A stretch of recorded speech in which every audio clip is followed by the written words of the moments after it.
Buonasera, buonasera, ben ritrovati nel Post TG che segue il notiziario di Tele4 per il consueto approfondimento, e mercoledì torna a trovarci in collegamento il nostro direttore Luigi Bacialli. Direttore, buonasera. Buonasera, buonasera a tutti, a te Gianluca e ai nostri telespettatori. Viviamo momenti drammatici a livello internazionale, a livello mondiale, la guerra, da quando si è aggiunto appunto il blocco che riguarda Israele e Iran, sono momenti drammatici raccontati giorno per giorno dalle TV, dalla stampa, eccetera, e adesso tra minacce, problematiche di vario tipo, civili che ovviamente purtroppo in questi contesti perdono la vita, siamo a un'escalation. Direttore, la situazione è parecchio pesante. Sì, si chiede spesso ragione del silenzio dell'Europa, dell'immobilismo dell'Europa. Qui bisognerebbe fare intervenire gli psichiatri, un drappello di psichiatri, di quelli bravi, perché siamo nelle mani di alcuni psicopatici. Cioè, non è possibile che il Presidente degli Stati Uniti possa uscirsene con una dichiarazione come quella di ieri, resa incondizionata di Teheran, se no entriamo in guerra. Cioè gli Stati Uniti entrano in guerra, ci mancava solo questo, no? Tanto per calmare la situazione. No, appena possono gettano benzina sul fuoco. Qui non si tratta di essere dalla parte di Trump o di Putin o di qualsiasi cosiddetto grande della terra. Io sono abituato personalmente a giudicare le persone dalle azioni e dai comportamenti, si può essere anche trampiani, ma quando un presidente, un capo della Casa Bianca arriva a questi livelli evidentemente deve avere qualche problema. Non è possibile che si continui a vedere minacce, poi retromarce, poi ripensamenti, poi nuove minacce, intimidazioni, i dazi, entriamo in guerra. Ma ma con chi abbiamo a che fare?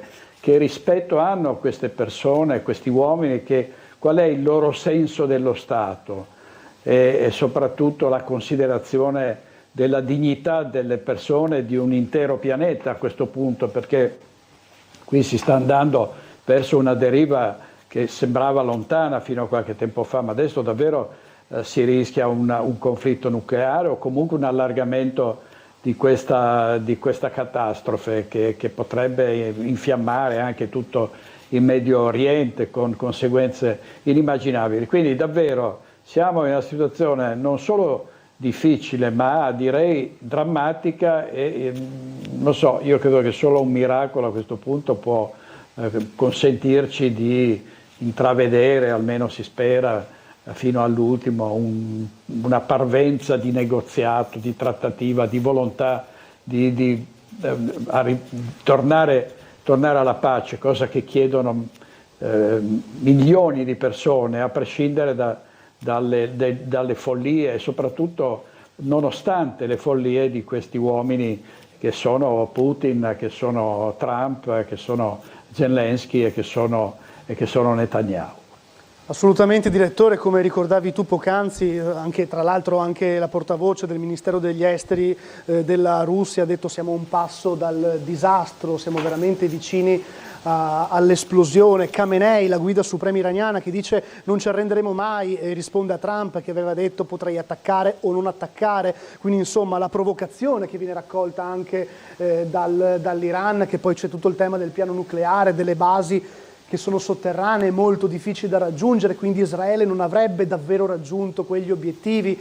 È anche difficile capire cosa c'è di vero e cosa non c'è di vero, no, nella narrazione della guerra. È un momento davvero complicato.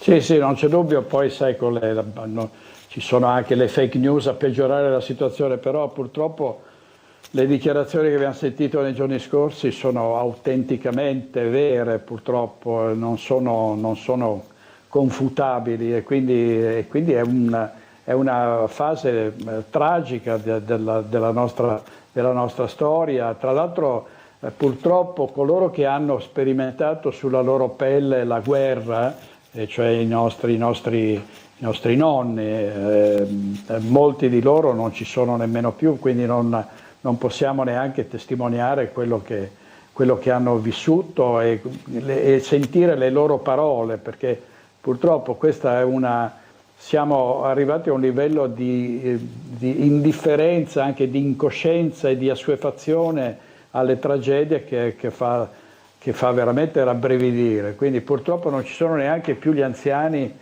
molti di coloro che dicevano che cos'è stata la guerra e che cosa hanno passato durante la guerra, che possano spiegare soprattutto ai giovani a che cosa si va incontro. Noi ormai siamo abituati, è tutto dovuto, tutto normale, si va verso l'abisso così con grande, come sul Titanic, ecco, no?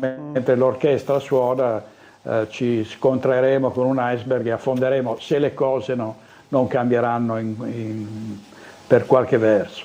Il silente ruolo dell'Europa, sottolineavi anche tu, insomma, come si sta comportando l'Unione Europea in questo contesto?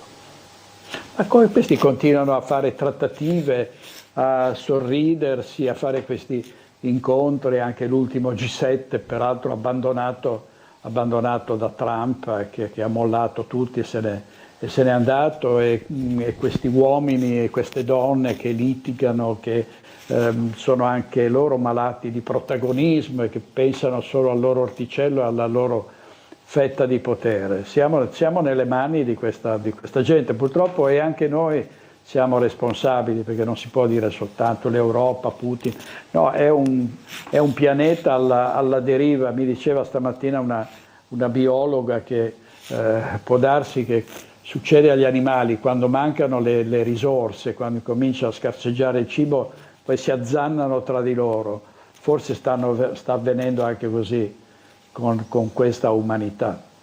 Torniamo in Italia, torniamo soprattutto nel nord-est, terzo mandato, ovviamente occhi puntati su Zaia, ma anche sul governatore del Friuli Venezia Giulia, Fedriga, quindi Veneto Friuli Venezia Giulia. Allora, direttore, qualche giorno fa Fedriga ha detto ai nostri microfoni con Forza Italia vorrei trovare la sintesi, si può parlare. Poi dall'altra parte il ministro Lollobrigida in una visita in regione aveva detto ma si può scendere a un tavolo assolutamente e parlarne tranquillamente, nessuna preclusione a nessun argomento. Poi adesso leggiamo di nuovo le dichiarazioni di Tajani che dice in realtà la mia posizione di Forza Italia è nota, siamo contrari. Che succede? È un passo avanti, due indietro, insomma anche qui siamo non alla tragedia ma insomma alla pantomima, sta diventando una farsa questa storia del terzo mandato. Io credo che il terzo mandato potrà essere concesso, anzi dovrà essere concesso alle regioni a statuto speciale come Friuli Venezia Giulia. Adesso deciderà la Consulta, che però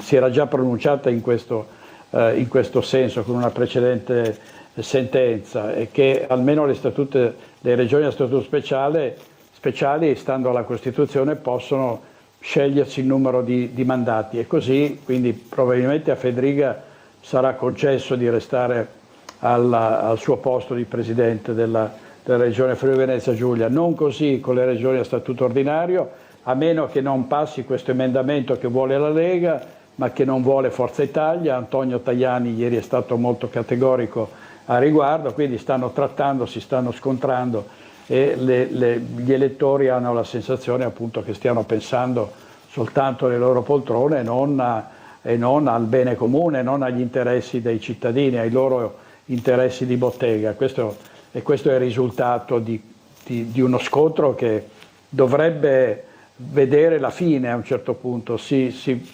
Pare che si vada a votare in novembre, siamo ormai in giugno, anzi siamo quasi alla fine di giugno, quindi sarebbe ora che decidessero sul da farsi, che decidessero sul terzo mandato, e poi che dicessero anche agli elettori quali saranno i programmi delle rispettive coalizioni. Che aria si respira in Veneto dunque sull'argomento, tenendo conto che magari forse si parlava già nel recente passato, magari Fratelli d'Italia vorrebbe un suo riferimento come presidente della regione? Sì, sì, sì, il presidente Zaia ci spera ancora, la Lega ci spera ancora in un altro mandato, la Lega intende comunque avere un proprio candidato, per cui si va in ogni caso allo scontro con Fratelli d'Italia. Fratelli d'Italia insiste, ha aperto Fratelli d'Italia, c'è stata un'apertura e si è detto che Fratelli d'Italia a questo punto cederebbe il Veneto alla Lega per poi garantirsi la Lombardia nel 2027 o 2028, no? Quindi può darsi che ci sia uno scambio di questo genere. Certo è una strada in salita per il presidente Zaia, perché appunto i presupposti di un colpo di scena in questo senso per ora non ci sono, però i giochi sono ancora aperti. Ho tempo per proporti un'ultima riflessione, direttore. Al CPR di Gradisca continuano i disordini, un altro video shock è stato pubblicato e racconta di queste presunte violenze da parte di agenti in tenuta antisommossa verso un detenuto. E poi c'è il tema molto più ampio di cosa sono i CPR, i centri per il rimpatrio, chi vuole che vengano chiusi, chi invece vuole che vengano ristrutturati. La situazione è noto, è anche molto politica ovviamente, e tutto il tema dell'immigrazione in Italia da nord a sud. È una situazione di difficile gestione. Sì, di difficilissima gestione, vedremo sicuramente nei prossimi mesi, probabilmente ci sarà un aumento degli sbarchi a Lampedusa, un aumento degli arrivi anche attraverso la frontiera slovena, Friuli Venezia Giulia, e Trieste è inevitabilmente coinvolta, anche se poi si parla soltanto degli sbarchi e dei barconi nel Mediterraneo, mentre tantissimi migranti, profughi arrivano in Italia e approdano a Trieste. I CPR ci sono, non li si può smantellare, così come non è pensabile che dopo aver voluto i centri di accoglienza in Albania tutto finisca in naftalina. No, il governo fa bene, a mio giudizio, ad andare avanti, a cercare delle soluzioni anche all'estero, prima poi di dire che ci sono state appunto dei maltrattamenti o delle violenze degli agenti dei CPR, delle forze dell'ordine nei confronti dei migranti. Bisogna che ci siano, diciamo, delle prove certe. Per ora mi pare che non ce ne siano, a parte delle foto che sembrerebbero dimostrare che queste violenze ci siano state, però bisogna aspettare. In ogni caso è intollerabile, certo, che sia fatta violenza a chi è in carcere o chi è in un CPR. Bisogna anzi anche considerare che gli agenti delle carceri e dei CPR devono essere messi nelle condizioni di lavorare serenamente. Non si può pensare che non ci possano essere dei problemi in un penitenziario o in un CPR dove c'è un sovraffollamento spaventoso e un numero esiguo di persone addette alla sorveglianza e alla custodia dei detenuti, quindi dei detenuti o dei migranti, e anche su questo il governo dovrebbe per una volta intervenire in maniera definitiva. Certo. Direttore, grazie per essere stato con noi, ovviamente ti auguro una buona serata e un buon lavoro. Grazie Gianluca, a te, grazie ai nostri telespettatori, arrivederci. Grazie, arrivederci al direttore di Tele4 Luigi Baccialli, grazie a voi per averci seguito anche in questo approfondimento serale, e io vi auguro un buon proseguimento con la vostra serata.